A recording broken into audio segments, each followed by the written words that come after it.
Shalom et bienvenue sur Vidéo Tabernacle. Vous êtes dans VDG, la voix des grandes eaux. Et aujourd'hui, nous allons parler sur un sujet capital dans le message. Nous parlons de la venue du Seigneur par rapport au règne du millénium et aussi à beaucoup d'autres choses qui se passent par conséquent. Nous avons reçu pour ce sujet le frère Claude Arthur Ngombe, qui est prédicateur dans l'Assemblée Lumière du Soir Tabernacle à Strasbourg, en France. Merci beaucoup, frère Claude Arthur, d'avoir accepté cette invitation. Que Dieu vous bénisse. Merci, frère Jules, de m'avoir invité. Je vous appelle frère Claude Arthur. Avez-vous un pasteur là chez vous?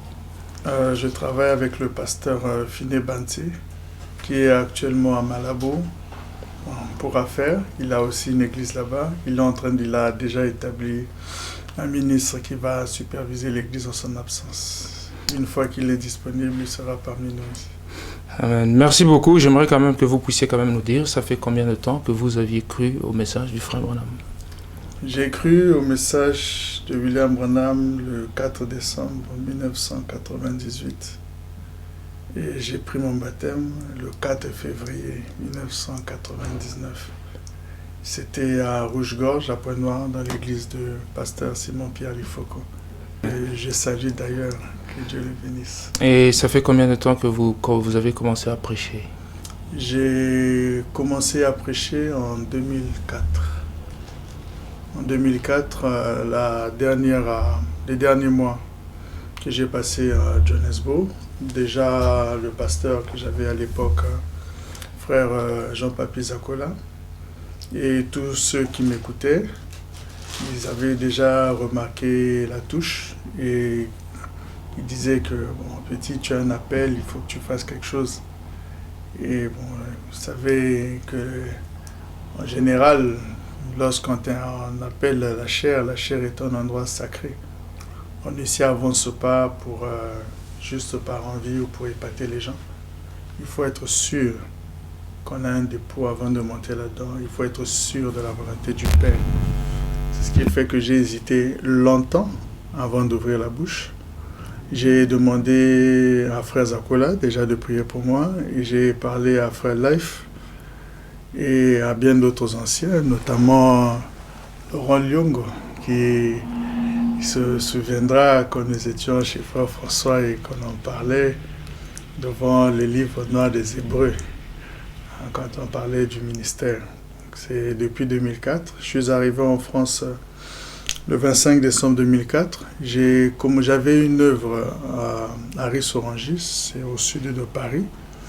Je suis pendant 1 à 2 ans, mais comme là-bas aussi j'étais associé à un bien-aimé, il me confiait la responsabilité de commencer avec les nouveaux. Ça m'a beaucoup permis de m'exercer jusqu'à ce que je rencontre Finé qui m'a confié son église à Strasbourg. Merci beaucoup pour cette explication qui permettra aux autres de connaître votre parcours. Mais aujourd'hui, nous ne sommes pas dans nos expériences. Nous souhaitons réserver une autre émission pour ça. Nous parlons sur la venue du Seigneur par rapport à beaucoup d'autres choses, par exemple le millénium et l'enlèvement. J'aimerais commencer par le point de la nuée de 1963. J'aimerais savoir comment est-ce que vous interprétez cet événement du 28 février. Déjà, je commencerai pour interpréter l'événement du 28 février. Je dirais plutôt l'événement de la venue des anges. Parce que sans aucune forme de polémique, nous savons que nous n'aimons pas la discorde et que nous sommes censés répéter les bandes. Sans aucune forme de polémique, loin de là ma pensée, jusqu'à T égale à aujourd'hui, je ne l'ai pas lu moi-même. Et jusqu'à présent, personne ne m'a fourni une citation dans les bandes où le prophète a prononcé les mots 28 février. Je sais, je crois de tout mon cœur que les anges sont venus à la rencontre du prophète William Branham. Je crois de tout mon cœur que la photo que le frère Branham nous a demandé d'aller regarder a en son dos la date de 28 février, c'est un fait. Mais nous avons la responsabilité de répéter les bandes. Pour ce qui est de l'événement de la nuée, rester dans votre question et ne pas sortir du sujet. Je pense que la nuée, comme dit le prophète, c'est le juge suprême. Que c'est Christ là-haut. Il y vient avec les yeux rouges de colère. Et le prophète nous dit que ce n'est pas l'enlèvement. Il y vient avec son épouse qui a été déjà enlevée. Donc vous identifiez-vous que là, dans la nuée, l'épouse de Jésus-Christ revient après l'enlèvement? Je dis que je répète que le prophète dit que la nuée n'est pas l'enlèvement. C'est Christ qui vient avec son épouse qui avait déjà été enlevée. J'aimerais quand même que vous puissiez nous montrer par rapport aux Écritures, Christ qui vient avec son épouse qui est déjà enlevée. Comment est-ce que cet enlèvement s'est passé au moment où nous savons qu'après l'enlèvement, il y a eu d'abord le 3 ans et demi qui devait s'effectuer. Comment est-ce que Christ directement revient et comment est-ce que cette épouse était-elle enlevée? J'aimerais bien la question, je viens de réfléchir. Ma pensée se tourne vers mon téléphone qui est déchargé.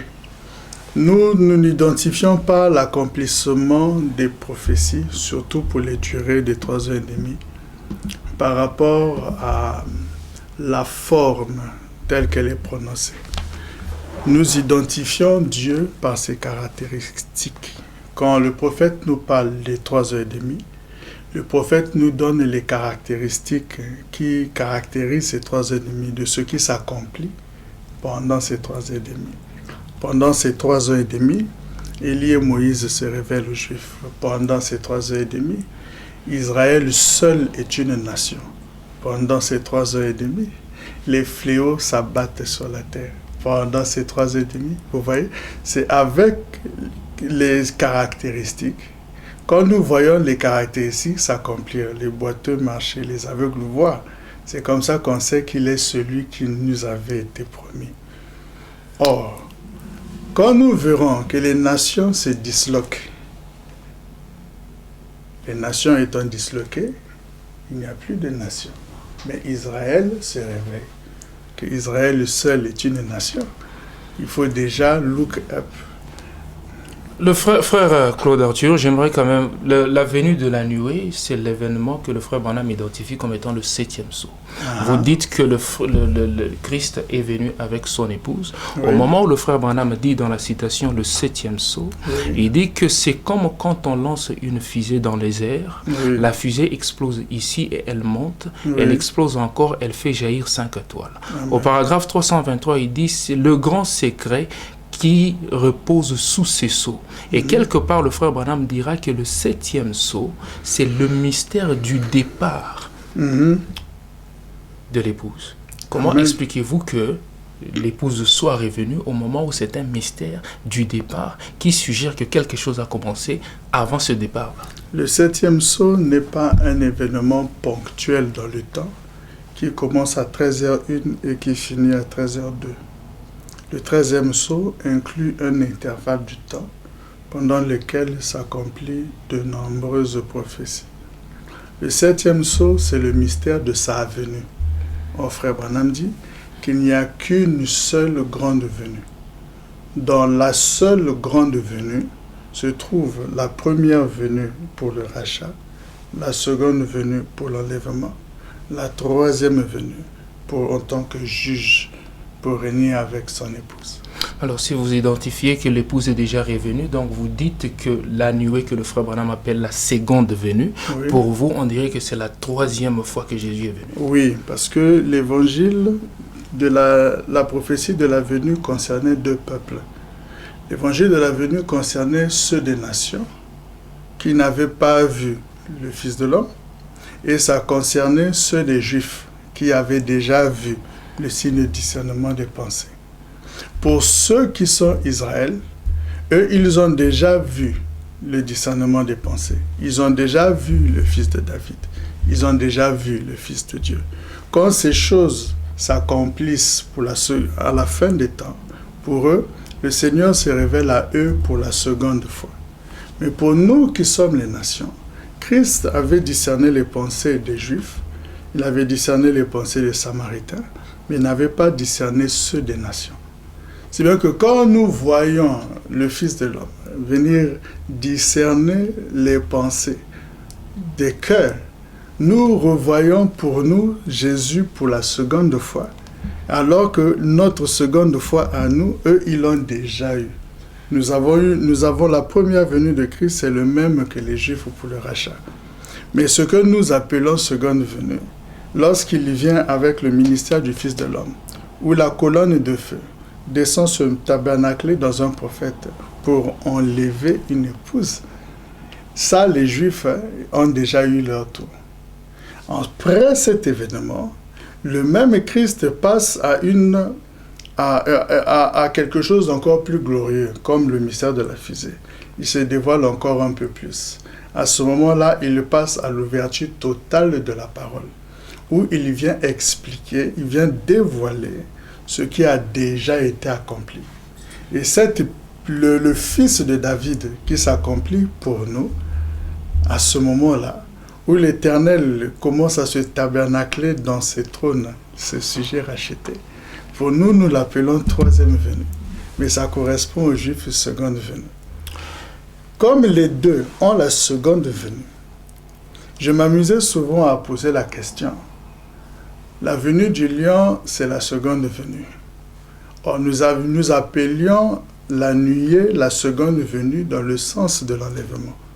Du coup, je demandais, quand il viendra pour la troisième fois, pour régner dans le millénium, ça sera sous quel signe du zodiaque? Je vous pose la question, le frère Branham dit que les catholiques ont voulu commencer un millénium sans la venue du Seigneur. Et maintenant que vous identifiez que la venue soit accomplie, le millénium a-t-il déjà commencé? Avant de répondre à cette question, j'aimerais que vous puissiez aussi prendre en compte de cette citation, où le frère Branham dit, dans la sémence du serpent, il dit que c'est seulement un avant-goût au paragraphe 2 de cette grande gloire divine qui sera révélée à sa seconde venue. Toute maladie et tout chagrin auront disparu. Gloire à Dieu. À ce moment-là, nous aurons un corps semblable au corps de sa gloire parce que nous le reverrons tel qu'il est. Amen. Comment se fait-il que cette venue est déjà accomplie au moment où nous avons encore des maladies et des chagrins? Comment cela se passe? Parce que nous sommes encore ici avec toutes ces tracasseries qui sont tout autour de nous. Comme l'a dit notre bien-aimé prophète William Branham, qu'il faut commencer une histoire à son commencement. La promesse de la fin des maladies avait commencé avec Malachie 4. C'est ce qui nous est promis. Voici le jour vient, ardent comme la fournaise, où les méchants et les hautains seront comme du chaume. Il ne leur restera ni racine ni rameau, ils seront comme de la cendre. Malachie 4 ne nous annonce pas la venue d'un prophète. Malachie 4 nous annonce la venue du jugement dernier, où les méchants et les hautains reçoivent leur rétribution. Ils sont comme le chaume, ils deviennent ni racine ni rameau. Donc Frère Branham explique que c'est l'âme, et dans la chair, ils deviendront comme de la cendre. Mais pour vous qui craignez mon nom, se lèvera sur vous le soleil de la justice. Dans Malachie 4, c'est la venue du soleil, c'est le lever du soleil de la justice. Et jusqu'à aujourd'hui, le soleil de la justice, ce n'est pas Branham, c'est toujours Christ. Il dit, la guérison sera sur ses ailes. Qu'il est curieux de constater qu'à la fin du Nouveau Testament, on annonce la venue de la guérison, alors que la guérison existe depuis l'Ancien Testament. Car Abraham a prié pour Abimelech, car Naaman le Syrien a été guéri. La guérison était déjà là, mais on promet une guérison. La guérison qui était dans le Nouveau Testament, pour vous Théophile, amoureux de la parole, vous constaterez que la guérison qui existait dans l'Ancien Testament s'appliquait au corps de chair. Le sang des boucs et des taureaux ne pouvait pas guérir l'âme. Vous remarquerez que dans le Nouveau Testament, la guérison s'appliquait à l'esprit. Mais la guérison de l'âme n'était pas possible car l'évangile était prêché en partie. Quelle est la forme? Christ, excusez-moi, toutes mes excuses. Christ a accompli la loi et les prophètes, mais il a gardé sous silence tout ce qui touchait les livres d'Esther, les livres de Ruth, les cantiques des cantiques, toutes les Écritures en relation avec la femme, il n'a pas touché. L'Évangile était prêché de façon partielle. La guérison ne peut devenir totale que quand le soleil de la justice viendra. C'est pour ça que vous lisez dans Apocalypse 22, que dans la ville se trouve un arbre qui se trouve des deux côtés des rives, au milieu du fleuve, dont les feuilles servent à la guérison de la maladie des nations. Vous avez une guérison qui s'applique à la chair, vous avez une guérison des problèmes de l'esprit, vous avez une guérison des maladies de l'âme. Nous savons que la gangrène et le cancer peuvent frapper le corps. Nous savons aussi que la gangrène et le cancer peuvent frapper l'âme. Nous savons qu'un homme peut être aveugle dans la chair. Nous savons qu'il peut être aveugle dans l'âme. C'est même que quand on nous promet la guérison qui vient sur ses ailes dans le millénium, est-ce qu'il s'agit de guérir Caïn ou il s'agit de soigner Abel? J'aimerais quand même que vous puissiez préciser la venue de l'agneau que vous avez identifié précédemment comme étant la venue du Seigneur. Était-ce une venue physique ou bien était-ce une venue spirituelle? Bon, pour le frère Branham est clair sur ce point. Merci Seigneur, au moins on a un arbitre qui met fin à tous les débats. Le prophète a dit qu'il n'y a qu'une seule venue spirituelle, c'était à la Pentecôte. Si quelqu'un ne veut pas dire que la nuée est physique, au moins il lui est interdit de dire que c'est spirituel. Parce que la venue spirituelle, c'était à la Pentecôte. Mais vu que la venue ne peut être que physique ou spirituelle et qu'elle n'est pas spirituelle, bon, je ne vais pas pousser l'absurde jusqu'à dire le fond de la pensée. Moi, je crois que ceci. Je crois déjà que l'esprit est physique. Je crois qu'un esprit a écrit sur des tables de la loi. Je crois qu'un doigt esprit a écrit sur un mur. Je crois qu'une main esprit a touché l'épaule du prophète. Et le sens du toucher a senti qu'on l'a touché. Quand il a allumé la lumière, il n'y avait personne. Je pense que dans la matière, il y a 3 états. Il y a solide, il y a liquide, il y a gaz.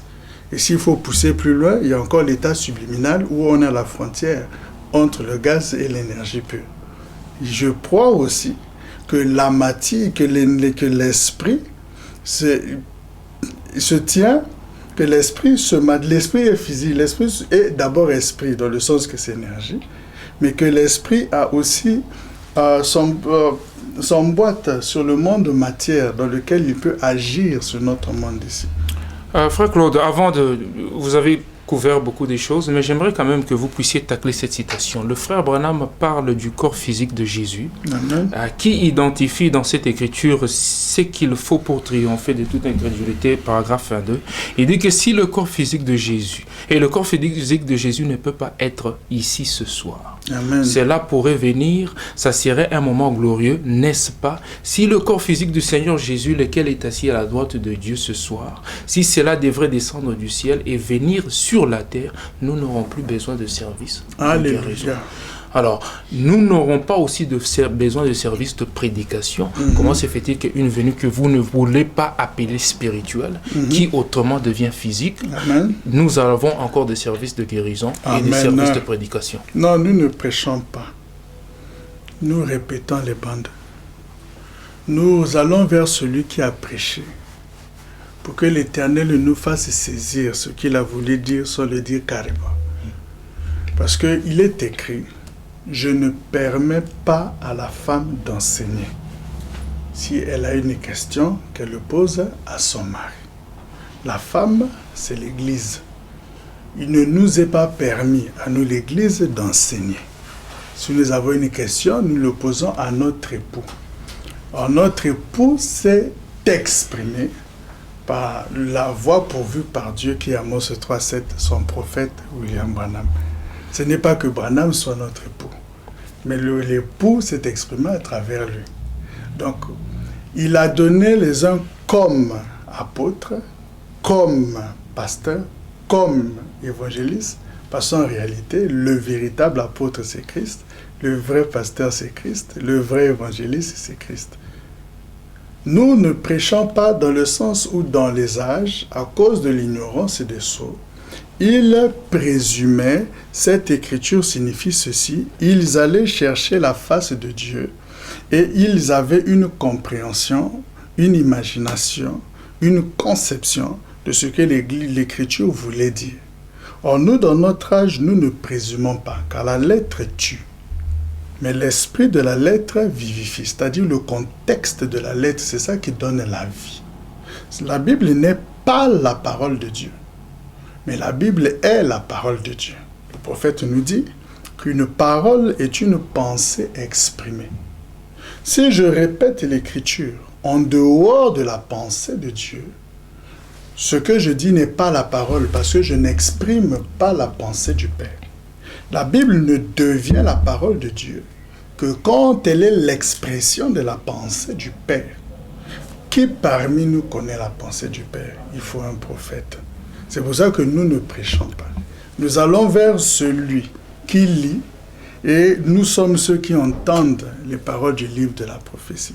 Quand une brebis choisit un pasteur pour que le pasteur nourrisse son âme, le pasteur est un serviteur au service du grand maître qui est le vrai propriétaire des brebis. Et il lui prend soin des brebis qui ne lui appartiennent pas. Il lui donne la nourriture que le maître a validée. Il l'emmène dans le pâturage que le maître a autorisé. Ce n'est pas sa propriété. Il est pasteur par procuration, mais il est pasteur par juridiction. C'est-à-dire que tout ce qu'il est censé faire est déjà écrit. Quand vous devenez premier ministre ou vous devenez directeur, le poste, il y a ce qu'on appelle la définition du poste. Le poste est déjà défini. Voici vos tâches, voilà ce qu'on attend de vous, voilà ce que vous ne pouvez pas faire. Vous n'avez rien à concevoir. Pasteur Claude Arthur, j'aimerais quand même que vous puissiez nous expliquer si selon vous l'Église est déjà revenue de 3 ans et demi, comment les choses que vous aviez identifiées qui devaient s'accomplir, les 2 témoins devaient prêcher chez les Juifs, la tribulation devait aussi saisir les nations. Qu'en est-il des 2 témoins? Comment est-ce que cela s'est accompli? Parce qu'on n'a pas vu 2 personnes aller prêcher en Israël. Bon, d'accord, si vous permettez, nous croyons que cette Bible est prise dans son contexte et la parole de Dieu. Vous savez que quand Jésus a prêché la parabole du semeur, une maman pouvait demander à son enfant, tu étais à l'église? Oui, j'étais à l'église. On a prêché quoi? Jésus a prêché comment on fait l'agriculture. Là où on prend la graine en main, comment ça pousse bien. Il a répété ce que Jésus a dit. Mais il n'a pas saisi ce que Jésus voulait dire. C'est bien que ce que Jésus voulait dire, c'est que le semeur signifie ceci. La graine signifie ceci. La terre signifie ceci. Il fallait aller dans une autre citation. Parce que c'est le prophète qui explique le prophète. Pour revenir à votre écriture, pour revenir à votre écriture pour Élie et Moïse, j'étais à une convention il n'y a pas si longtemps, aujourd'hui même, organisée par le frère Faustin à Manchester, où on a passé des moments glorieux. J'ai profité pour attirer l'attention de l'Église sur le fait que le plan des événements était sous notre nez pendant 2000 ans et qu'il a fallu que les cieux soient ouverts pour qu'on puisse réaliser ce que Élie et Moïse sont censés être.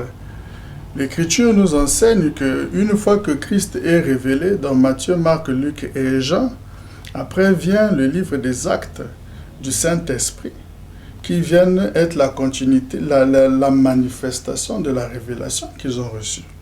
Ensuite, c'est dans le sommaire de votre Bible, parce que Frère Branham dit que nous devons être capables de prendre la Bible des gens et leur montrer que ce que nous croyons est dans leur Bible et qu'on n'invente pas. Comme je n'ai pas écrit votre Bible, vous pouvez au moins voir le sommaire vous-même. Vous verrez qu'après que Christ se révèle, l'évangile est adressé à cette ville, aux saints qui se trouvent dans cette ville. L'évangile s'adresse aux saints qui sont à Rome, à Corinthe, à Galate, à Éphèse, à Philippiens, à Colossiens, et on arrive à la 7e ville, les Thessaloniques. Parce que c'est dans la 7e ville qu'on prêche la venue du Seigneur avec la trompette. C'est dans la 7e ville qu'on prêche l'enlèvement. C'est là qu'on prêche la résurrection. Une fois qu'on arrive à la 7e ville, maintenant viennent les 3 sortes de ministres que nous avons. Nous avons l'évangile, les ministres à la manière de Timothée. Nous avons les ministres à la manière de Tite. Et nous avons ceux du 3e pool, ceux de Philémon. Après, l'évangile retourne aux Hébreux. Quand l'évangile retourne aux Hébreux, Les Hébreux doivent croire, non pas ce que Moïse a prêché il y a 2000 ans. Ah, mes amis, je ne le dis pour ne blesser personne. Un rabbin juif a 2000 ans de retard. Il faut sortir des sceaux, revenir dans la Odyssée, et puis reculer jusqu'en Galilée pour qu'il ait de quoi parler. Il faut même revenir avant Jean-Baptiste. Parce que depuis Jean, la loi et les prophètes ont subsisté jusqu'à Jean. Au-delà des gens, les rabbins n'avaient plus rien à dire. Ce que les Juifs, les 144 000 vont croire, c'est ce que Jacques, Pierre et Jean ont vu. Je suis toujours dans le sommet. Jacques, Pierre et Jean ont vu le mystère de la montagne de transfiguration. 3 prophètes majeurs, Moïse, Élie et le Maître lui-même. Pierre s'est dit, on dirait qu'il y aura 3 tentes ici. Car si cette tente est détruite, nous avons une autre qui nous attend. Une tente, c'est un corps. Et le Maître a dit, écoutez-le, les 3 ministères étaient représentés par une seule tente. Un seul ministère accomplissait les 3 fonctions. Et je termine. Ce qu'ils ont vu sur la montagne de la transfiguration, c'est ce que Jude a parlé. Donc, juste après Jean, vous avez Jude. Et Jude nous a annoncé que voici l'Éternel vient avec ses myriades pour exercer un jugement. Donc, quand il vient pour exercer le jugement, il ne vient pas seul. Il vient avec les myriades. Et Enoch l'avait annoncé depuis longtemps. Quand il annonçait la venue de la pierre de fête, ce qui va coiffer la pyramide. Après l'évangile de Jude, on arrive à Apocalypse, c'est-à-dire le dévoilement. Or, on ne dévoile que ce qui est déjà accompli. Donc vous voulez dire que dans la venue du Seigneur, les Juifs ont déjà eu leur salut, mais comment cela se passe en dehors de leur patrie, parce que c'est un événement qui s'est passé chez les gentils. En fait, nous n'inventons rien. Le prophète nous dit que ce qui a été, c'est ce qui sera. La manière dont les Juifs reconnaissent Joseph aujourd'hui, c'est la manière dont ils avaient reconnu Joseph dans Genèse. Dans Genèse, Joseph n'avait pas quitté l'Égypte et puis était revenu en Palestine pour venir se montrer. Hey, bien-aimé, c'est moi que vous avez vendu. Non. Il y avait une grande famine. Les Juifs n'étaient plus rassasiés de la nourriture palestinienne. Et ils ont appris que le grain de blé, ce qui donne la vie, ce qui donne le pain, se trouvait là-bas en Égypte. Qu'il y avait en Égypte un don de l'Éternel qui avait protégé l'Égypte de la crise économique. Et c'est les Juifs qui sont allés vers le don pour qu'ils puissent se reconnaître. Et quand Joseph se révèle à ses frères, ils ne sont pas en Palestine. Et Joseph n'est pas habillé comme un Palestinien. Il est habillé comme un Égyptien. Le vêtement des Égyptiens, la langue des Égyptiens dans un pays égyptien. Longtemps, moi-même, j'ai cru que je surveillais la reconstruction du temple. J'attendais Élie et Moïse, 2 tentes qui devaient agir là-bas. J'attendais que le temple de Salomon soit reconstruit parce que je croyais que le 3e temple, c'était un temple de pierre, jusqu'à ce que Dieu me fasse grâce, où je me suis rendu compte que même si le temple est bâti, où est l'arche de Moïse? Où sont les tables de la loi? Où est le manne caché? Le temple n'a aucun sens si l'arche de l'Alliance n'est pas là. Ils auront beau le rebâtir, depuis que Titus avait brûlé Jérusalem, le devenir de l'arche est un mystère. Je me suis rendu compte que même s'ils rebâtissent le temple, ils vont égorger quoi? Des moutons? Quel est-ce que le sang des boucs et des taureaux a à voir avec l'âme? Je me suis rendu compte que ça ne concerne ni les 144 000, parce que les 144 000 ne croient pas l'évangile de Moïse. Les 144 000 ne vont pas se remettre à égorger des poulets et des moutons. Les 144 000 vont croire l'évangile de William Branham. Car quand celui qui va présenter l'épouse sera rejeté, c'est celui-là qui se révèle le juif, le même ministère. Nous parlons de la venue du Seigneur et la venue du Seigneur qui introduit le millénium. Le millénium sommes-nous dans le millénium? Est-il déjà fini ou bien nous sommes encore dans le millénium? C'est une très bonne question. Je vous remercie de l'avoir posée. Vous savez que ce qui est sensible, il y a toujours deux approches avec les sujets sensibles. La première consiste à déposer brut de manière à amener les autres à s'en aller, à diminuer le nombre. La deuxième approche, c'est celle qui consiste à avoir de pitié et descendre un peu le langage pour essayer d'en gagner quelques-uns. Pour ce qui est du millénium, nous avons la compréhension courante de comprendre 1000 ans égale les 1000 années du calendrier de Jules César. En 2011, 2012, 2013, 2014, cet espace de temps selon les années. Et c'est comme ça que nous le comprenions. Et le prophète nous dit que si nous marchons avec les types, nous ne nous tromperons jamais. Et le prophète nous a donné tous les types qui nous donnent la définition de qu'est-ce que le millénium. La période de temps avant la chute d'Adam est appelée millénium. Parce que Satan était vivant, mais il était lié par une chaîne de circonstances. Il ne pouvait pas atteindre Adam. La période de temps où ce qui se passe dans l'arche est appelée millénium. Parce que le loup et l'agneau paissaient ensemble et il n'y avait pas de guerre dans l'arche. Mais ça n'avait pas duré 1000 ans. La période de temps du règne du roi Salomon est appelée l'âge d'or, est appelée millénium. Il y avait un don de sagesse qui discernait les pensées du cœur. Ça n'avait pas duré 1000 ans. Tous les types qui nous oh, j'ai même oublié le plus important. Jésus-Christ est fils de David. Christ est fils de David quand? Dans le millénium. Aie pitié de moi. Ça n'avait pas duré 1000 ans. Tous les types du millénium ne rentrent pas dans un espace de temps de 1000 années humaines. Mais quand le prophète nous donne les types du millénium, il nous donne les caractéristiques qui nous permettent d'identifier le millénium. Frère Branham dit que Noé avait construit l'arche sur le sommet de la 7e montagne.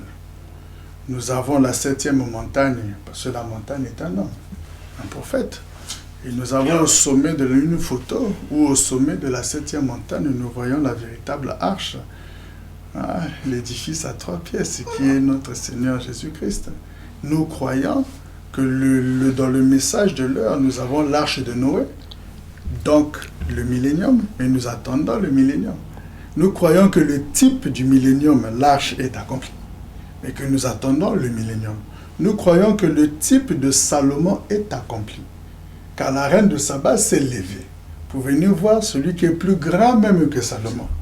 Et nous disons que le type du millénium est accompli, mais que le millénium, la substance de ce type n'est pas là.